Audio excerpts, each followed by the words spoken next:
Значи, казах, че днес ще си говорим за натове. Не знам дали до този момент сте имали други курсове, други лекции за натове и дали знаете какво е, по какъв начин функционират, но ще минем малко и през тази част, особено що се отнася до това как те оказват влияние на реал-тайм комуникациите и защо затрудняват нещата. Преди това малко интро. Преди много години, като бях студент, около 2001 година, когато за първи път чух за IP версия 6 и хората казваха как толкова няма вече IP версия 4 адреси, че няма да ни стигнат, за да свършим всички девайси и всички държави, които са конектнати за напред, че дори и в наше време вече има такива парадокси, че за университет в Щатите, да кажем, или за някаква компания в Щатите като Hewlett Packard има повече адреси, отколкото за цял Китай. Съответно няма достатъчно адреси за всички, на всичко отгоре се очертава по всичко, че за напред ще има толкова много конектнати девайси, и ходилника ви ще е конектнат, и печката ви ще е конектната, и тостера, и всичко, така че съвсем няма да стигнат IP адресите, затова трябва да правим IP версия 6. Обичам да казвам, че IP версия 6 е много инженерно решение, много типично инженерско решение на проблем, защото е едно такова представяне на идеалния свят, без много да се интересуваме от реалността. Говорихме си вече за това и в предните курсове, как като изключим всички останали проблеми за деплойването на IP версия 6, един от основните use кейсове, който беше Internet of Things на практика. В наше време всъщност изобщо не използва IP версия 6 и всеки си прави гейтвей и свързване към техните мрежи. И още тогава случая още през тия години, в началото на 2000-та година, имаше доста знаци, по които човек може да се ориентира, че IP версия 6 може би няма да е толкова лесно за адаптиране решение. Аз лично за първи път изпитах разликата или по-скоро сблъсъка с реалността, когато се прибрах вкъщи един ден и един приятел беше направил интернет доставчик и аз много се радвам, но вика, трябва да си инсталираш IP версия 6 в мрежата, защото това е новото време и само това ще се ползва вече. И той вика, добре, много ми е интересно как ми го разправяш, но на мен IP версия 6 не ми трябва, защото ние си ползваме натове и имаме достатъчно адреси от сега от 2020 година и дори като ни свършва, че почнем да каскейдваме натовете и пак ще имаме достатъчно адреси. И всъщност това е много характерно олицетворение на начинът, по който се решават проблемите в реалния свят. Хората предпочитат при дадени две опции винаги ще изберат тази, която сумарно им носи по-голяма печалба или по-малко загуба. Тоест комбинацията от за и против от разходите и печалбите е по-ниска. И съответно в деплойването на натове разходът е много нисък, почти няма негативни страни, или поне така си мислихме тогава. натовете всъщност са много интересно устройство, понеже те не са специфицирани от... да, виждам, че някой в чата написа, че не вижда презентацията, само чува, трябва да кликнете на моето име, за да виждате презентацията. Не знам дали така успяте. Ами може да релоуднете страницата в такъв случай.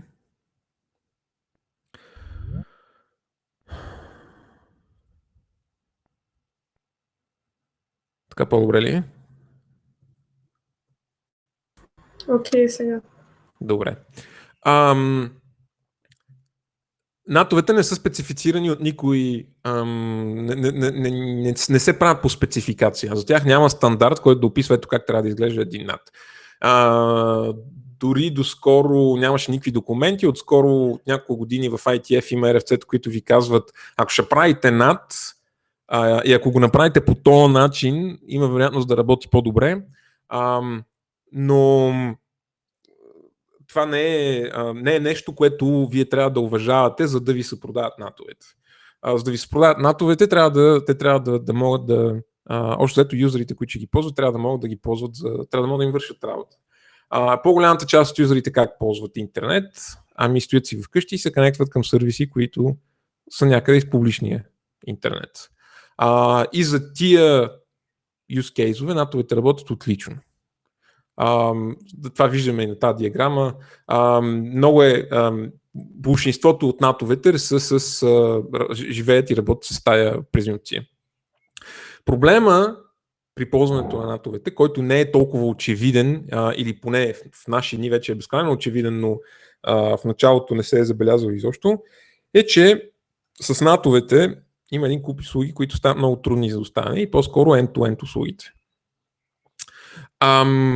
Какво значи end-to-end услуги? Не знам, ако някой се сеща и иска да даде пример за end-to-end услуга.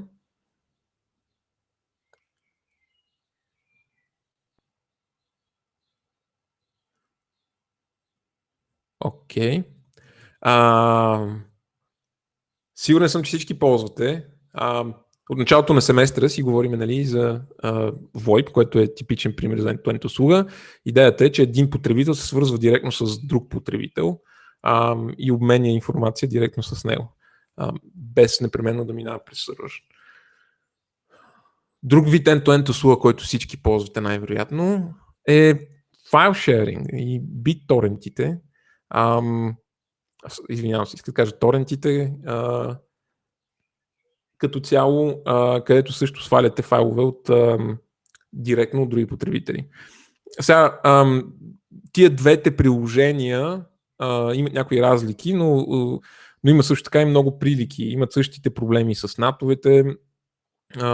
По същия начин няма желание за ползване на сървъри, даже в случая на файл шеринга е още по-критично, понеже там няма, освен тракерите, да кажем, в торентите, които ви дават адресите, няма публични места, които да ги съхраняват файловете.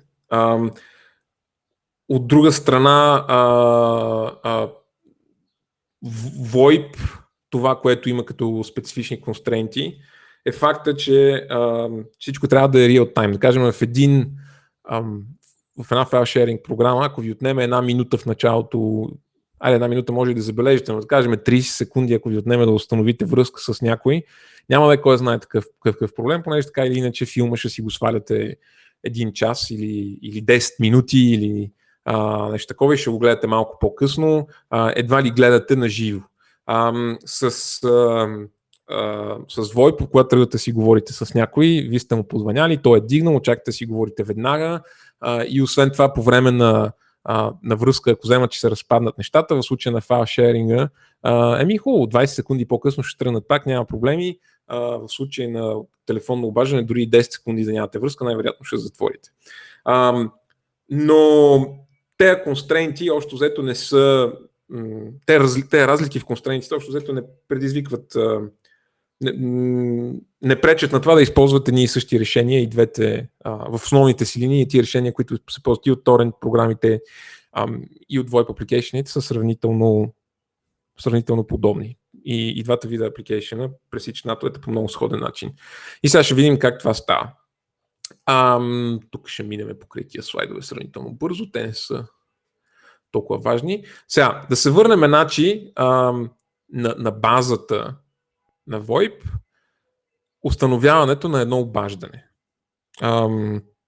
Спомняте си всички, че за трапеца, който виждате тук, идеята е, че ще си установим връзката, използвайки сървърна инфраструктура и че веднъж след като сме го направили и сме си казали IP адресите, ще можем директно да си пращаме пакети от А до Б И така няма да натоварваме инфраструктурата, всичко ще е директно и ще можем с много малко вложения да обслужим много голям брой юзери. Проблема на тази схема, разбира се, е, че когато сте зад над, както може би е случая за повечето от вас, адрес, който ще изпратите на вашия събеседник, той най-вероятно няма да му върши работа в почти никакъв случай. Защо казвам в почти никакъв случай? Има ли случаи, в които би му вършил работа?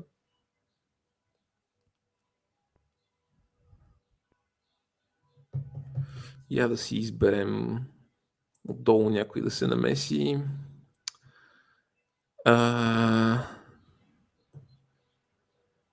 Примерно Вени.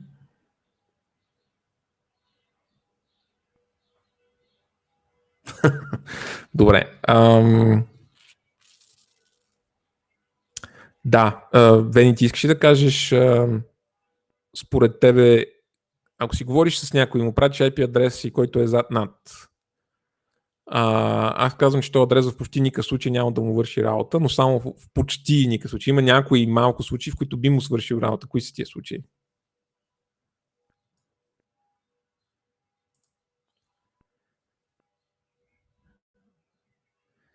Може и да си пуснеш звука, ако искаш.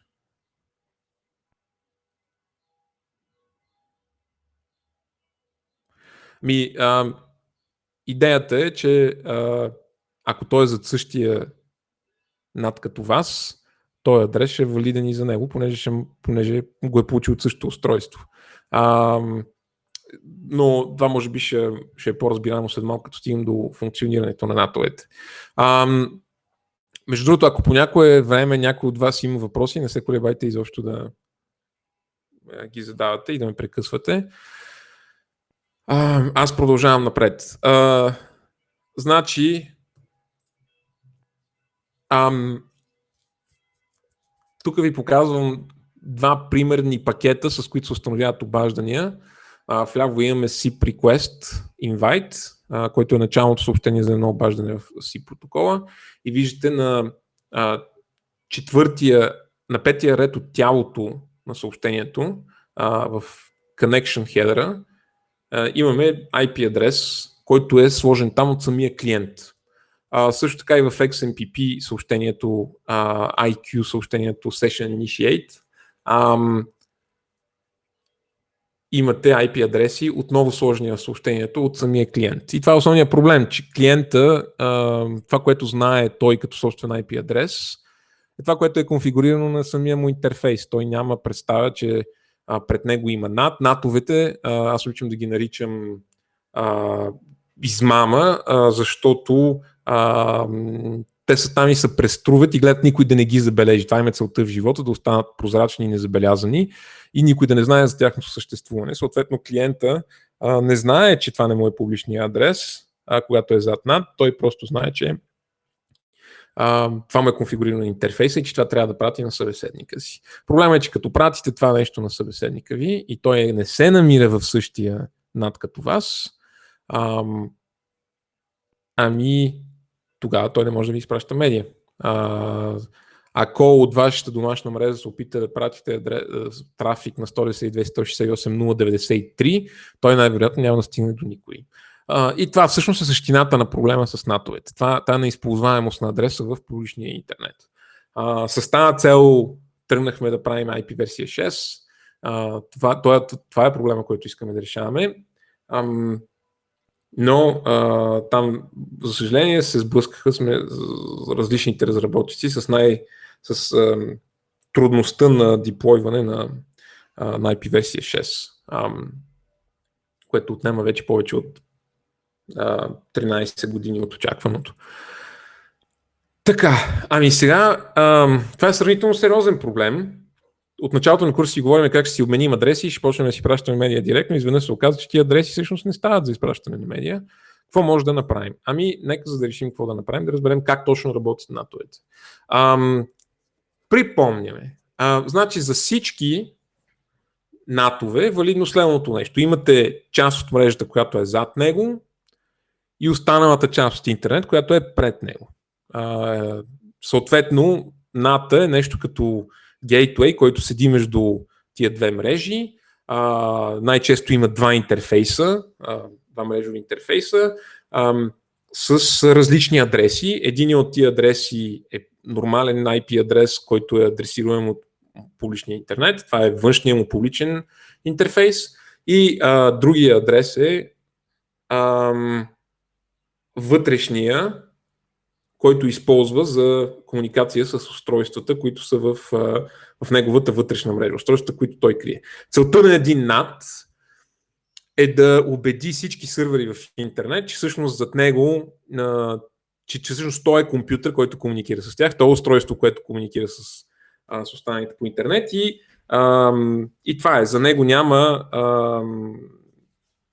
той няма някакви сложни механизми, по които да работи и с които да се опитва да убеди на всички останали, че има други устройства с него. Той не е рутер, той няма да ви анонсва префикси и да ви казва тук имам още толкова мрежи. Затова всъщност аз често обичам да отбелязвам, когато хората казват аз вкъщи имам домашен рутер. Не, това не е рутер, това е NAT, домашен гейтвей, но не е рутер. И почвам да се отклонявам, но NAT-овете като цяло имат доста сравнително лесен начин за сравнително прост начин на функциониране. Виждате тук Alice се намира в частната мрежа на своя NAT. Това сте все едно вие в къщи. В един момент Alice се опитва да контактне сервис извън локалната мрежа и се случват следните неща. Тя изпраща заявка, адресирана до сервиса, който я интересува. Да кажем адреса на Facebook.com. Тази заявка тя изпраща към локалния си рутер, който всъщност локалния си гейтвей, извинявам се, до сега разправях как това не били рутери, изведнъж почна да им викам рутери. Изпраща ги към локалния си гейтвей и може ли само една секунда, извиняйте.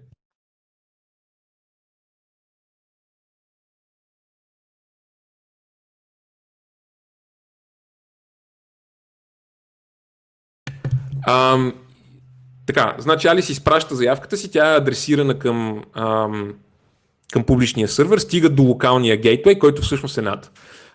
Той локален гейтвей гледа изходния адрес на съобщението, в случай т.е. 192.168.0.12 и създава един ред в една таблица, която NAT си пази и в която той си казва, значи на този адрес 192.168.0.12, което е Alice, на порта, който е изпратен, който е използван за да бъде изпратено това съобщение, аз ще заделя един порт върху публичния си адрес.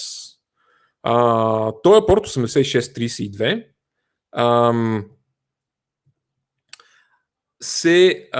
гледам, че има въпрос в чата, записва ли се срещата? Да, записва се. Ще го пуснем онлайн след курса. Значи, този порт 8632, NAT го е заделил на публичния си интерфейс и моля.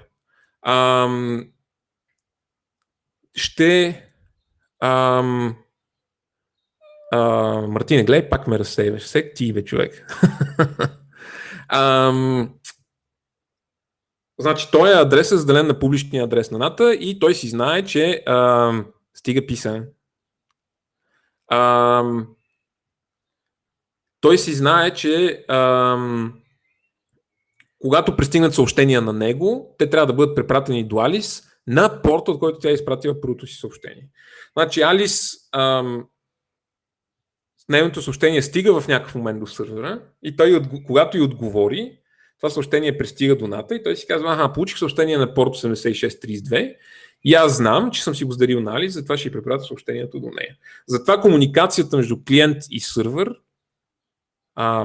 през NAT се случва винаги без никакви пречки и няма кой знае какви неща за решаване там. Това важи, разбира се, за HTTP протокола, който ползваме толкова много днес, но не само, абсолютно същото ситуация имате и с един SIP сървър.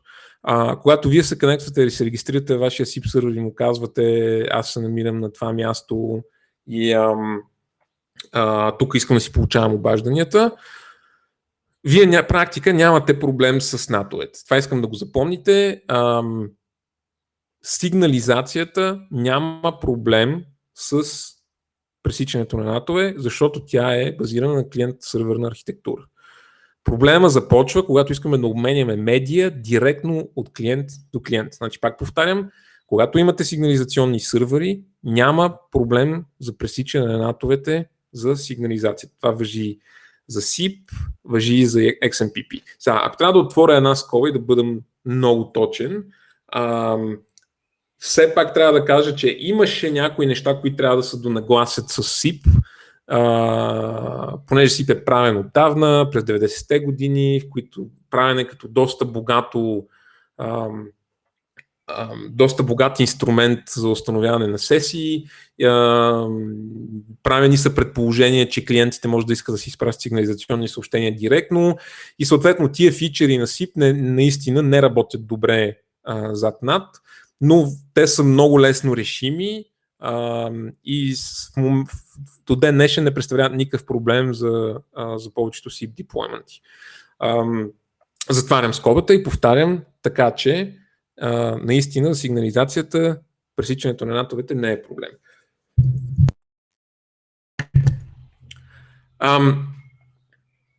Сега, за медията обаче казваме, че имаме проблем, защото Алис трябва да си изпрати, когато иска да си говори с Боб. Тя трябва да му каже, Боб, аз се намирам всъщност на адрес 212-54-18 и порта, на който трябва да ми пращаш ти пакети е 8632. Можем да се надяваме, че ако Алис успее да каже това на Боб, той просто може да изпраща аудио-видео пакети към нея на този адрес и всичко ще е наред.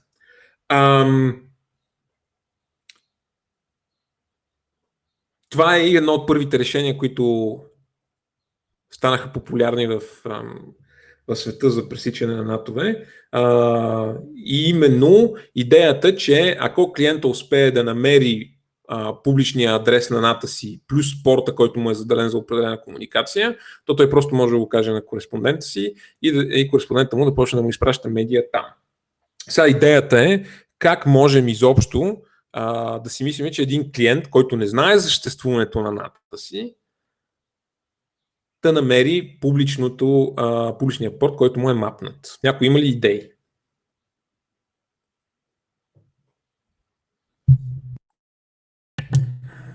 Всички са безкрайно преказливи днеска. Аз наистина ще съм много благодарен, ако някой почне да се обажда в някакъв момент. Дори и Мартин стига да не е по чат.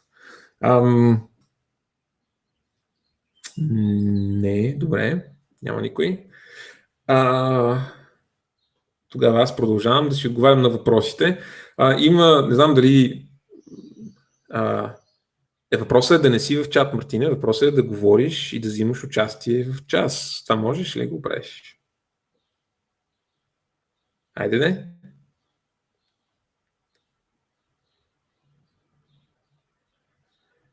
Много сте големи на думи. Добре, явно Мартин се отказва. Така. Значи преди няколко години излезе един филм на Тарантино, който се казваше Inglourious Basterds и в който в един момент играеха в едно музей на една игра с карти. Всеки имаше залепена карта на челото и останалите трябваше да му помогнат той да познае какво е написано на челото. Играта се играе с задаване на въпроси. То, който му е залепена карта, пита другите, аз мъж ли съм, жена ли съм, известен ли съм, реален ли съм, не съм ли реален. Благодарение на това успя да научи какво е написано на картата. Общо взето тук сме в много сходна ситуация. Имаме карта, имаме нещо пред нас, маска, която не я виждаме. Какво трябва да направим? Трябва да се огледаме в огледало или трябва да питаме някой как изглежда нашата маска. Това е, по този начин се проявява и първото решение за пресичане на натове, което се казва стън. Функционирането на стън е следното. Имате някакъв сървър, който стои в публичния интернет, който е много лекичък. На този сървър задавате въпрос и му казвате: я ми кажи откъде дойде този пакет. Instant сервера ви отговаря, значи, виждам, че този пакет е дошъл от адреса F и порта PF, и той откъде го знае това нещо човека. Той не е човек, той е Instant сервер. Откъде Instant сервер знае откъде какъв е адреса, и в IP header има source адрес, и в TCP или UDP header има и source port. Това са двете полета, които преглежда Instant сервер и отговаря на задаващия въпрос. Instant сервер е изключително лек, много лесно се деплойва, много лесно се прави редънът, много лесен за поддръжка протокол. Въобще идеята като цяло е много добра. Поне така ни се струваше на всички в началото. Защото в момента, в който той е много лек за поддръжка, сървър е добавен от всеки провайдер, който ви прави IP услуги, VoIP услуги, той позволява на SIP клиентите ви да отидат и да кажат на Боб, следващия път, като си говорят с него, Боб, ето аз съм Алис, искам да си говоря с теб, и IP адреса ми обаче е F и порт PF, а не то, което аз виждам на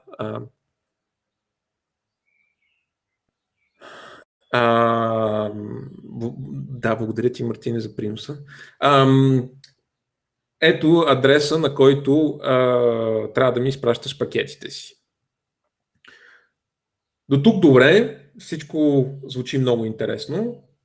Тук имате пакети на стън, но тях няма да ги разучаваме сега. До тук всичко звучи много интересно.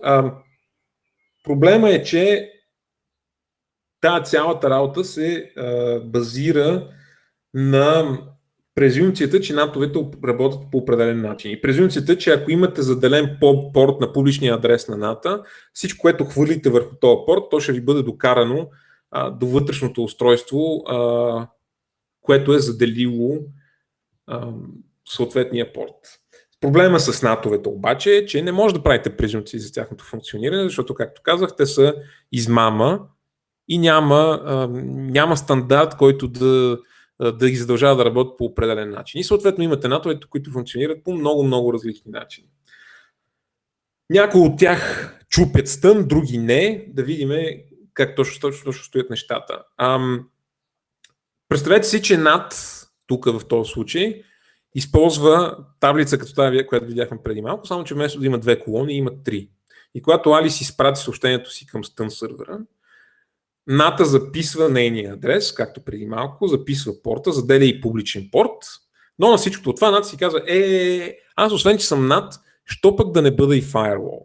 И що пък да не кажа, че сега ще запомня Алис с кого си говори, и ако въпросният сървър реши да се обръща обратно към Алис, аз ще съм окей с това нещо, обаче няма да разрешавам на никой друг да го прави. Съответно, когато стън сървър отговори на това съобщение, ната ще провери, ще види, че адресът съвпада с този, който е заделен, след това ще погледне порта, на който е получено съобщението, ще разбере, че Алис е матната на този порт и ще може да препрати съобщението до нея. Проблема е, че когато Боб започне да изпраща пакетите си към Алис, това нещо няма да сработи, защото ната ще каже, аз знам порт 8632 на кой се съответства, аз знам, че това е Алис, но понеже освен, че съм NAT, също съм и firewall, решавам, че няма да разреша на Боб да комуникира с Алис, защото тя на него никога не му е писало съобщения и той най-вероятно е някой гадняк, който просто се опитва да я тормози с някакви непоискани пакети. Тази разновидност на НАТО е може би най-популярната в момента, която се използва по света, в Европа особено и в Щатите. И за щастие тази разновидност не чупи стън. Защо не го чупим? И защото въпреки, че имате този проблем в началото, Боб се опитва да пише на Алис, съобщенията му стигат до порт 8632 и биват дропнати, защото до този момент Алис не е писала на Боб. Въпреки това нещо, все пак не трябва да забравяме, че това, което се опитваме да установим тук е разговор. Обикновено един разговор е двупосочен и съответно рано или късно Алис също ще почне да изпраща съобщения на Боб. Тоест, тя пак от същия порт 2368 ще изпрати съобщения до адреса на Боб. Това ще позволи на ната да whitelistне IP адреса на Боб и следващия път, когато Боб се опита да изпрати съобщение, всичко ще е наред и то ще мине и ще бъде пренасочено към Алис. То първия пакет, всъщност, който се загуби за Боб, всъщност не е такава драма, защото в случай на аудио, да кажем, той носи около 20 на милисекунди звук. Като изпуснем първите 20 милисекунди от разговора, няма да е кой знае какъв проблем. Дори 2-3 пакета да се заредат, докато сте под 200 милисекунди, бих казал, че изобщо не е проблем да се замислите. Евентуално за видео може малко да се затрудниме, но там ще изпращаме по RTCP пакети, с които да си поискаме отново да ни бъдат изпратени загубените пакети и пак нещата ще се оправят. Въпросните загубени пакети, понеже са нужни да отворят дупките на НАТО-ите, представете си, че Боб също беше затнат, тогава със сигурност някой от тия пакети ще да умре, защото в тази ситуация, която сега има нарисувана на диаграмата, ако Алис беше почнала да праща първа пакети, аудиопакети към Боб, нямаше да има никакъв проблем. Тогава бихме могли да кажем, че ще се постараем Алис винаги да е първа. Въпросът е, че това не си заслужава, защото ние нямаме никаква гаранция, че Боб винаги ще е публичен, с публичен адрес. Затова... Исках да попитам, всъщност ние правим асъмпшена, че със сигурност Боб не е зад над, така ли? Мартина, ти проговори. Да, успях. Благодаря ти. Най-вече... 4 рефреша по-късно. Най-сетне ще спра да се чувствам сам. Благодаря. Значи, до момента наистина не сме казали нищо по въпроса и отговор е, че не. Боб няма нужда да бъде с публичен адрес, защото представи си, че той също имаше над пред него. Какво щеше да стане тогава? Да кажем, че пак той праща първия си пакет, той умира като стигне до ната на Алис, тук. Но в момента, в който Алис тръгне да му пише, той вече си е отворил дупка на неговия над и там адреса на Алис вече е вписан в белия списък, т.е. пакета ще бъде пропуснат.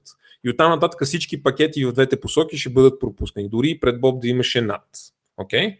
И то първия пакет, който ще умре, е нужен и затова често му се казва самоубийствен пакет или самоубийствени пакети, защото може да са няколко. Това отговаря на въпросите. Горе-долу, да. Окей. Сега, разбира се, нещата могат да бъдат още по-сложни. Защото има още един тип натове, които не само, че се правят на фаерволи и правят филтриране на пакетите спрямо дестинацията и спрямо сорса, но също така имат малко по-различен начин на заделяне на портове. Или с други думи, в предния слайд, тук, все пак направихме хипотезата, че Боб е научил адреса на Алис от пакетите, които тя му е пратила през сигнализация, тя ги няма нарисувани на тази диаграма. И този порт, който той е научил от тази сигнализация, не се сменя, той си остава същия. И когато Алис тръгна да изпрати първия си пакет към Боб, той просто преизползва порта, който беше заделен вече за изходния порт на NAT, т.е. на Алис. Или с други думи, 8632 е алокейтнат един единствен път на външния адрес на NAT и всеки път, когато 2368 се използва от Алис, пакетите винаги минават през този 8632 и никога не се променя това нещо. Независимо от дестинацията. Това е много разумен начин да се имплементне NAT, но понеже не сме задължени да имплементваме NAT-ове по разумен начин, затова можем да ги имплементнем и по по-неразумен, който е следния. Когато Алис прати пакет към един сървър и се заделя порт, както до сега, но следващия път, когато тя изпрати пакет, нека да стигнем и до там, следващия път, когато тя изпрати пакет, се заделя друг порт, нищо, че тя използва същия изходен порт, NAT ще задели друг публичен порт, защото дестинацията е различна. Сега, проблема е, че ако в този момент Боб се опита да изпрати пакет към Алис, той би трябвало да го изпрати към този порт. Нали така, Мартин? Да, предполагам. Защото това е порта, който той е получил по сигнализация от Алис. Защо го е получил по сигнализация? Защото Алис го е научил от Stun сървъра си. Но въпросът е, че на този порт ната няма да позволи пакета да влезне вътре, защото през него никога не са минали пакети за Боб. Тоест firewall функцията на ната ще ги блокира тия пакети. А в същото време Боб никой не му е казвал за съществуването на този втория 93-91 порт. Сега, тук все още имаме решение. Все още може да се оправим в тази конкретна архитектура. И решението е в това, че окей, на Боб никой не му е казал по сигнализация за съществуването на порт 93-91, но ако Боб е малко по-умен от средностатистическото ниво, той може да си каже, аз тук съм заделил един порт на моя си интерфейс и съм го пратил на Алис и съм ми казал тя да ми праща там RTP пакети. И в момента гледам, че пристигат RTP пакети на този порт, това е много добре, но гледам, че те не идват от адреса, който, или по-скоро не идват от порт номера, който ми е пратен по сигнализация от Алис. Виждам, че адресите съвпадат, но порт номерата са различни. Понеже аз Боб съм умен, в този случай ще си кажа, това би трябвало да е Алис, която просто е зад по-досаден над и в такъв случай аз ще забравя какво съм научил от сигнализацията и просто ще почна да изпращам пакетите си през този втория мапинг, който съм научил. Или с други думи, все едно вие гледате, все едно някой ви казва я се обърни надясно, понеже да ме видиш къде съм, и вие се обръщате надясно и някой ви потупва отляво и вика не бе, тук съм, и вие просто се обърнете наляво, да, верно, че си тук. И така, тук вече обаче, Мартин, мога да ми зададеш наново същия си въпрос, тази схема, която се нарича latching, или това да се заключите върху източника на RTP пакетите, и за него си има RFC, понеже все пак това е, може би, най-използваната схема за над traversal от SIP устройства. Проблема в тази схема е, че за да работи латчинга, за да работи това преориентиране, трябва да сме сигурни, че Боб ще може да получи първите пакети от Алис. А за да сме сигурни, че той ще ги получи, той трябва да е с публичен адрес. Okay? И не само това, ние в такъв случай си казваме ние даже не трябва да стън в такъв при това положение, защото всъщност това, което Боб е научил от стън, то в никакъв момент не е използвано. Той така или иначе просто почва да праща неговия трафик към сорса на медията, която получава. Пак казвам, това е най-често използвания начин от SIP провайдерите, но за да работи този начин, трябва цялата ви кореспонденция да минава през тоест всичките пакети, които сте обменени, трябва да минава през публичен адрес. Да, някой нещо каза? Тоест през един firewall общо. Не firewall, един над общо. Или? Не, трябва да минава през един и същи... Добре, в случая в тази диаграма трябва Боб задължително да... Знаеш какво, сега ще стигна до слайда, който ме интересуваше след секунда и тогава ще ти отговоря на въпрос. Не, още не сме стигнали до ICE. Тогава ще ти отговоря на въпрос. За сега, за тази ситуация, просто запомнете, че за да работи латчинга, Боб трябва да е с публичен адрес. Окей? Аудиото се дропна.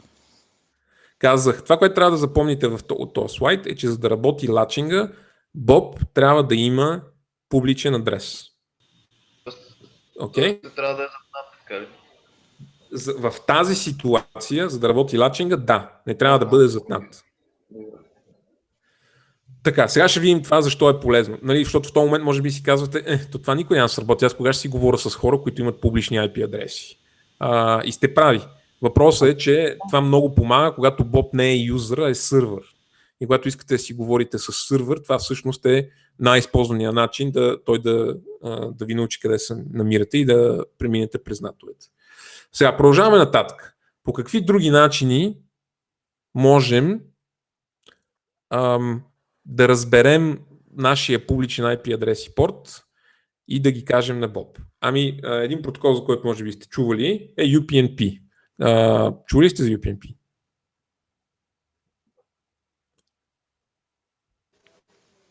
Предполагам, не. Окей. UPnP, Universal Plug and Play, е протокол, който се използва в локални мрежи, правите бродкастове и откривате най-различни устройства по мрежата. Това може да става въпрос за медиа плеери, принтери, всякакви такива неща. И едно от устройствата, които може да откриете благодарение на UPnP бродкастовете, е интернет гейтвей. В момента, в който намерите интернет гейтвей, UPnP има една малка спецификация, която ви разрешава малко да си говорите с този гейтвей и да го карате да прави някакви неща, като например да ви заделя портове. Или с други думи, идеята е, ако аз ползвам UPnP, вместо да хода да питам стън сървъра и да научквам какъв ми е адрес, аз мога директно да кажа на ната си, я ми задели един порт и всичко, което пристигне на този твой публичен порт, ти ми го изпраща и на мен ето тук.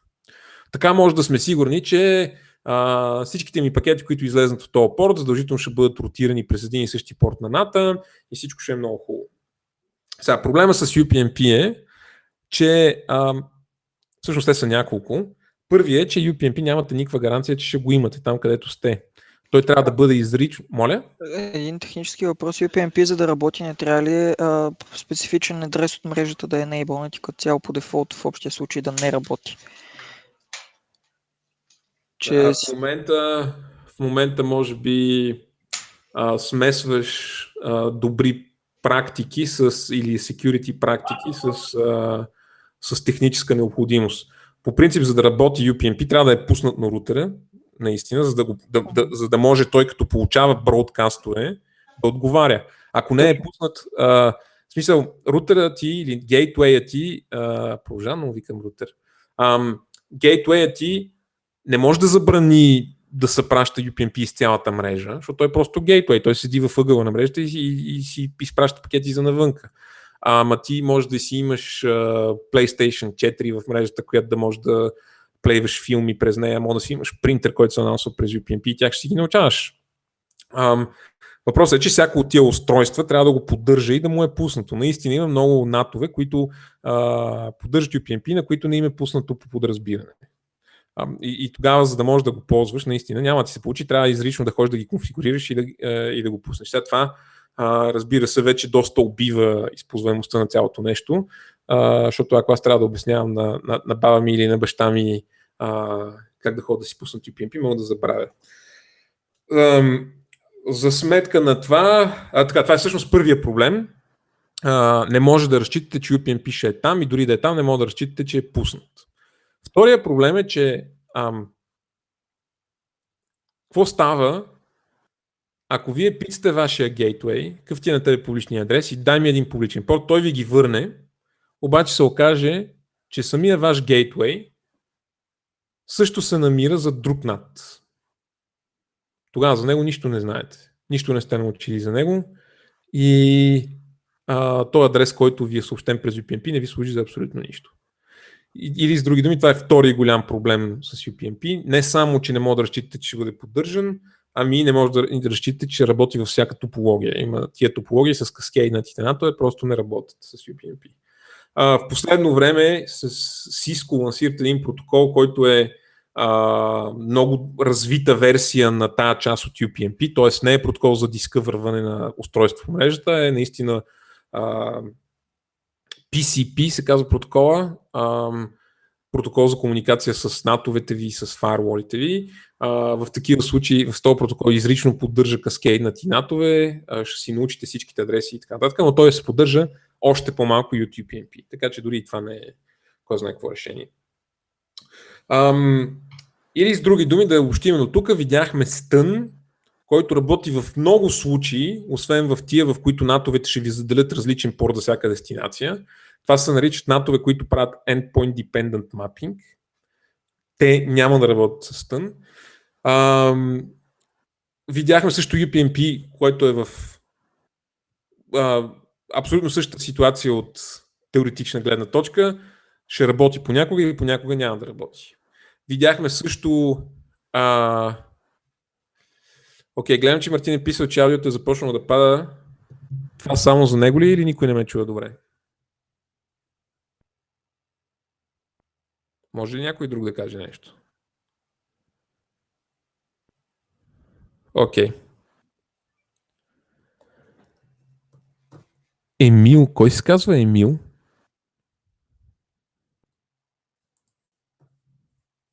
Не иска да си признае.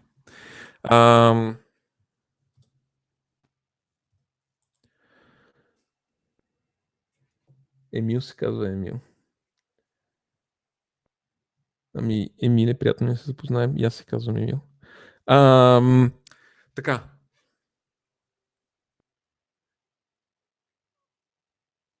Значи, разгледахме UPnP, разгледахме Stun и двата са протоколи, които ще работят в различни проценти от случаите, но и двата понякога ще работят и понякога няма да работят. Тоест, нито един от двата не ви стига, за да дипломните услуга за комуникация в реално време и да разчитате, че тя ще е надежна.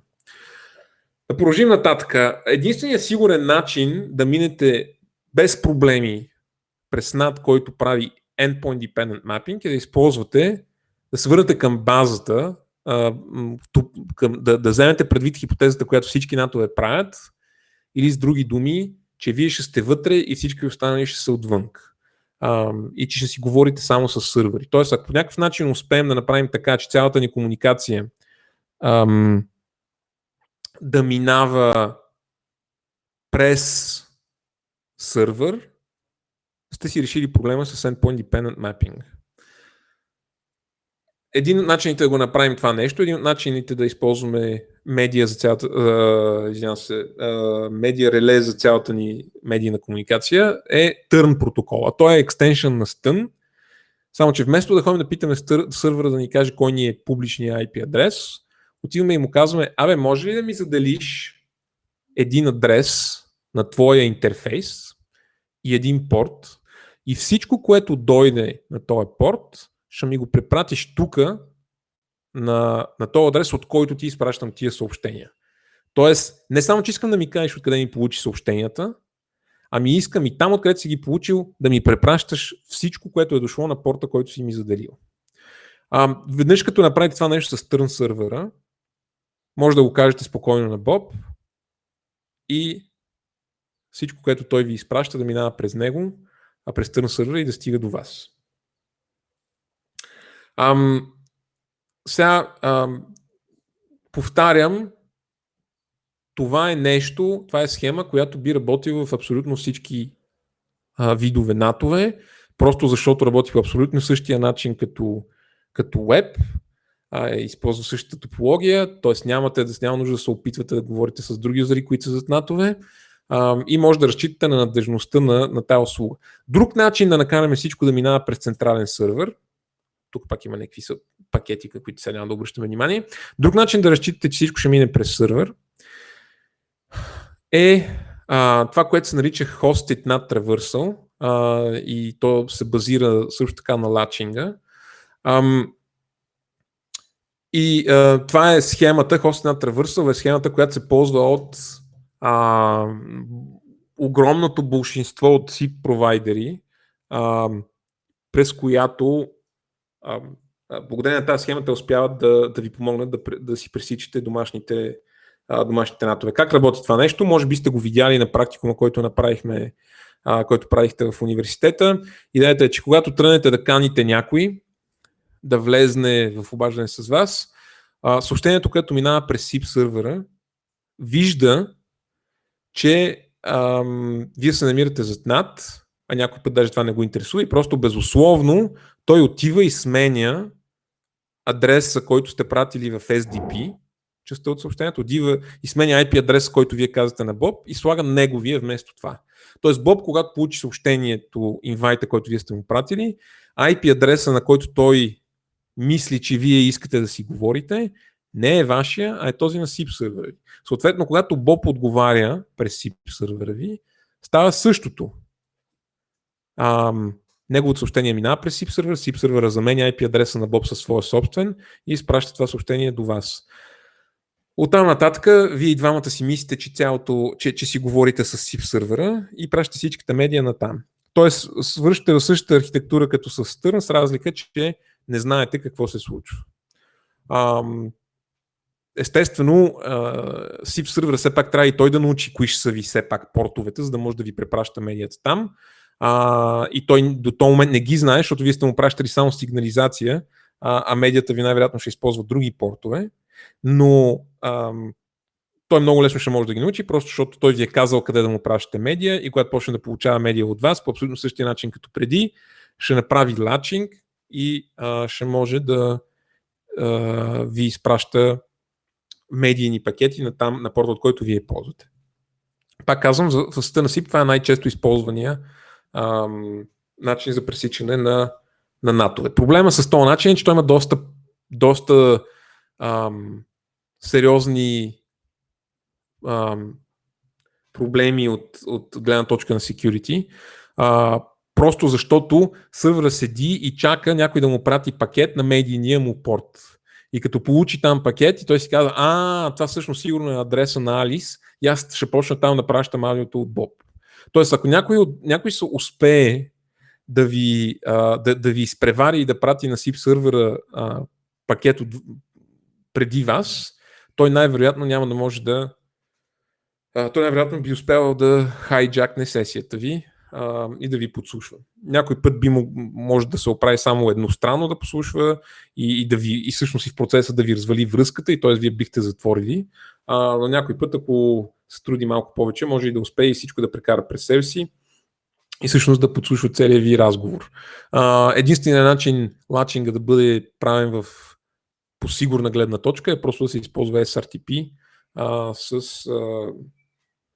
ZRTP, да кажем. Спомняте си, че говорихме за тия неща предния път. Спомняте си също, че Man in the Middle атаките са една от причините, преди която искаме да ползваме end-to-end encryption като ZRTP.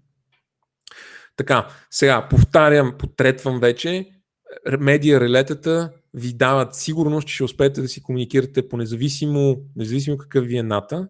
Проблема е, че медиа релетата убиват трапеца, вече всичко минава през сървъра и причината, поради която имахме трапец, беше за да сме много scalable, за да имаме много лека инфраструктура, дори за огромен брой юзери. Ако всичко ще минава през сървърната ви инфраструктура, тя вече няма да е лека, имате нужда да заделяте огромно количество bandwidth. Евентуално, ако правите само аудиоразговори или ако това са бушинството от разговорите, които се провеждат през мрежата ви, тогава може и да ви се размине, но ако ще поддържате и видео, и то ще е HD, да кажем, или 4K, тогава просто нещата стават много тежки. Или, с други думи, се намираме в ситуация, в която имаме решения като Stun, като IP версия 6, като UPnP, които са ефикасни, т.е. позволяват ви да установявате директна връзка с кореспондентите ви, без да натварвате инфраструктурата, но тези решения не са надежни, понеже не работят винаги. И от друга страна имате решения, които са надежни, като Turn, като Hosted над Traversal. Те винаги ще сработят, но за сметка на това не са ефикасни, защото ви кара да използвате много тежка инфраструктура. Проблема е, че Offer Answer модела, както говори името му, е модел от две стъпки. Имате една оферта и един отговор. И за тия две стъпки се очаква от вас, че ви трябва да си изберете кой адрес ще ползвате. Тоест, само Offer Answer сами по себе си не ви дава възможност да си кажете, аз искам първо да пробвам с Stun, ама ако не стане, тогава ще си релейвам медията.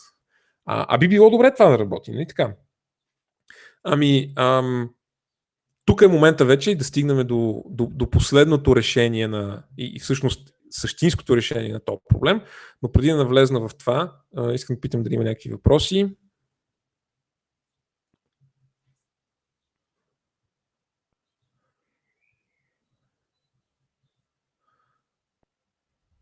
Няма въпроси.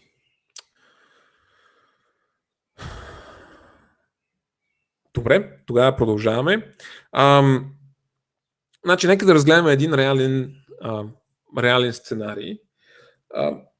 Да кажем, че вие сте в някаква по-прогресивна мрежа, имате IP версия 6 адрес, Но той не е единствения адрес, който имате. Най-вероятно в близките години едва ли IP версия 6 ще успее да бъде единствения протокол, с който комуникираме, и IP версия 4 сигурно ще си живее с нас още много години напред. Това означава, че освен вашия IP версия 6, най-вероятно имате и някакъв над IP версия 4 адрес. Той над адрес се намира зад над, който си има публичен IP версия 4 адрес. Тук има 3 адреса. Много вероятно е да кажем да ползвате някакъв вид VPN, от който също ще ви дойдат два адреса. Частния адрес, и ако VPN-а ви позволява да установявате интернет връзки, ще имате и там публичен адрес. За да ги научите всичките публични адреси на натовете и от VPN-а и на вашия собствен NAT, ще ви трябва стън сервер, който също така може да ползвате и като реле. Или с други думи, до тук имаме 6 адреса, които би могла да ползва Алис при нейното договаряне на сесия. Първите 3 са адреси, които са на самата машина на Алис, която тя може да ги види локално, и останалите тя ги научава след като изпрати стън заявки към стън релей сервер. Стън релей всъщност е синоним на търн, и където allocate т.е. успее да открие публичните си адреси на натовете и също така накара сървъра да издели публичен адрес на неговия си интерфейс. Ето тия 6 адреса, всичките са на разположение на Алис, и въпросът е откъде тя да знае кой от тях трябва да използва, като си говори с Боб. Пак казвам, някои от тях са за предпочитане, да кажем IP версия 6 адреса е идеален, защото той ни дава директна комуникация. Въпросът е, че не знаем дали нашия събеседник ще има IP версия 6. Local адреса ни 192.168.06, той също би бил много добре, понеже на този адрес, ако получаваме директно, значи сме установили директна връзка, но пък той ще работи само ако Боб се намира в същата мрежа като нас. Също важи и за local адреса ни в VPN мрежата. Стън адресите, които сме научили благодарение на стън сервера, също биха били добре за използване, защото това означава, че пак трафика ще стига директно до нас, без да минава през реле сервера, и бихме искали търн сервера 212.54.12, бихме искали този адрес да се ползва единствено и само в крайен случай, когато нищо друго не е сработило. Ето такъв механизъм ни трябва. Offer Answer, базовия модел на Offer Answer не поддържа такова нещо. За да поддържате такова нещо, наистина ви трябва протокола ICE. ICE е създаден от Джонатан Розенберг, един от авторите на C протокола, автора на Stun също така. Идеята на ICE е той да вземе всичките тия адреси. Забележете, че ICE не е механизъм, който ще дойде и ще ви замени Stun, ще ви замени UPnP, ще замени IP версия 6. Той няма изобщо такава цел. Целта на ICE е да ви даде възможност да направите следното нещо. Да вземете всичките адреси, които сте открили, и цялата купчина да я пратите на Боб. И след като сте я пратили на Боб, ICE ви казва, че Боб ще си вземе неговите адреси, локални, които си е намерил. Т.е. той може също да има 6 от негова страна. В случая сме го направили да има само един за упростяване на диаграмата. Значи Боб ще го вземе този адрес, ще си направи всички възможни комбинации между собствените и тези на Алис. В случая за щастие те комбинации са само 6. И след това ще се опита да ги пробва всичките тия адреси, ще изпрати по едно малко пакетче и ще чака отговор. ICE казва също, че когато Алис получи някои от тия малки пакетчета, тя трябва да отговори на Боб. И Алис всъщност трябва да прави същите проверки по същото време, така ще успеем да решим ония проблем с самоубийствените пакети, дето понеже и двамата установяват връзка по едно и също време, нищо, че един или два пакета ще умрат, в крайна сметка ще установи връзката между, ще се отворят всички портове по натовете. Тоест и Алис и Боб извършват проверки по едно и също време. Това изглежда последния начин. Боб ще пробва IP версия 6, няма да сработи. Частните адреси също няма да сработи, защото не е в мрежите, същите мрежи като Алис. И единственият, който ще сработи, да кажем също, че натовете на VPN-а и този, който е директно пред Алис с Endpoint Dependent Mapping, те няма да разрешат да минат пакети директно до Алис. В тая конфигурация единственият адрес, който ще сработи, е този на Turn сервера. И Хубавото нещо е, че сме пробвали Stun. Ако Stun беше сработил, щяхме да го ползваме, но това не ни е компрометирало надежността на системата, защото в крайна сметка, дори когато не сработи Stun, все пак ще прибегнем до използването на Turn сервера в крайен случай. Веднъж обаче успеем ли да получим отговор от Алис, знаем, че този адрес работи. Оттам нататък нямаме никакви съмнения. Сигурни сме, че нещата работят. Сега, ICE съществува като стандарт от 2010 година. Преди да бъде стандартизиран, програми като Skype, като Jitsi, като Google Talk вече го ползваха в по-ранните му версии. И протокола работи много добре. Винаги намира решение, когато такова съществува. Естествено към кандидатите, които изпраща ICE, към кандидат адресите, които изпраща ICE, може да добавите и TCP кандидати, за да може да поддържате и случаи на Enterprise мрежи, в които UDP е забранено. Намирате със сигурност път, ако той съществува. По този начин Skype успя да намери адреси, по този начин Hangout успя да намерят адреси. Откакто се стандартизира ICE, той стана един от задължителните за имплементиране протоколи в WebRTC стандарта. Всеки WebRTC браузър е задължен да поддържа ICE. Това може би е нещо, което направи ICE изключително популярен. И в момента ICE се ползва от WebRTC и от сесията, чрез която си говорим. Тя също е създадена с използването на ICE. Имаше много години критики по адрес на ICE за това, че е прекалено сложен, и отговора на IETF е да, ICE е сложен протокол, но това е защото живеем за сложен свят. И съм доста съгласен с това.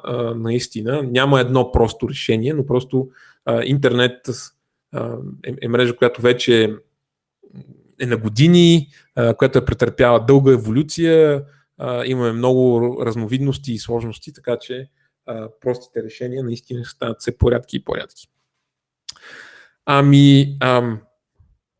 Това приключва курса за натовете.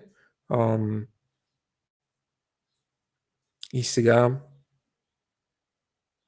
очаквам въпроси.